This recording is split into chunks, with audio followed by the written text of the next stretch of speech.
يذكر أبو الدرداء رضي الله عنه أنه حصلت مشادة بين أبي بكر وعمر،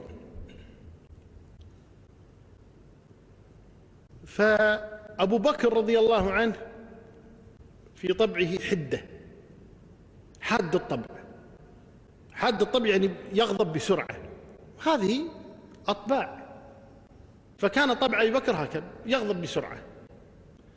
فقال عمر كلمة، قال أبو بكر كلمة بينهما، فقال أبو بكر كلمة لم ترضي عمر، لم تذكر هذه الكلمة، ثم ندم أبو بكر فقال لعمر اغفر لي، سامحني يعني على هذه الكلمة التي خرجت. وعمر غضب على هذه الكلمة التي قيلت له فقال لا أغفر لك، لن أسامحك. ثم خرج عمر وترك أبا بكر. حزن أبو بكر، يعني كيف يعني أغضب أخاه؟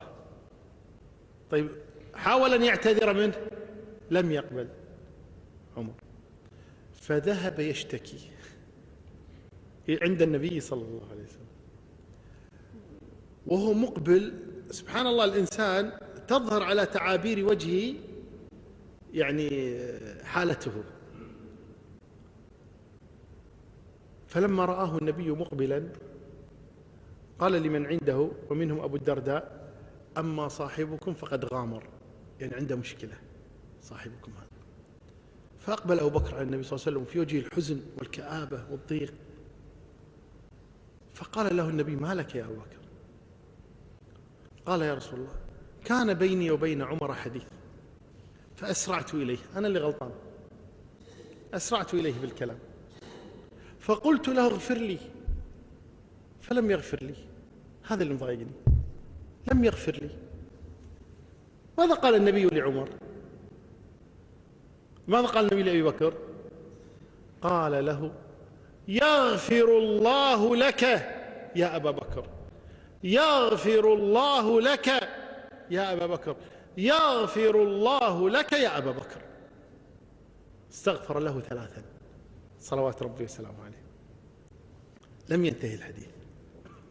يقول أبو الدرداء فندم عمر أنه لم يغفر لأبي بكر، فرجع إلى أبي بكر ليقول له قد غفرت لك، لكنه لم يجده في بيته، فذهب إلى مجلس رسول الله ولا أبو بكر موجود، يريد أن يقول له قد غفرت لك. يقول أبو الدرداء فلما أقبل عمر قام إليه النبي مغضبا، النبي غضبان على عمر، قال فقام إليه النبي مغضبا فجثى أبو بكر على ركبتيه وقال يا رسول الله أنا كنت أظلم، أنا كنت أظلم، أنا اللي غلطان يا رسول الله، لا تغضب على عمر، أنا اللي غلطان، أنا كنت أظلم. يقول والنبي لا يلتفت إليه. فأقبل إلى عمر فقال له يا عمر، قبل أن يتكلم عمر لم يسمح له النبي صلى الله عليه وسلم، قال يا عمر أرسلني الله إليكم فقلتم كذبت، وقال أبو بكر صدق، أول واحد صدقني، أول من آمن بي، أول من نصرني، أول من وقف معي. أرسلني الله إليكم فقلتم كذبت، وقال أبو بكر صدق، وواساني بنفسه وماله، فهل أنتم تاركوا لي صاحبي؟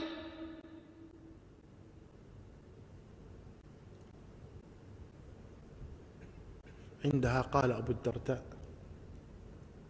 فما أوذي أبو بكر بعدها، عرف الناس كلهم قدر هذا الرجل عند رسول الله صلى الله عليه وسلم.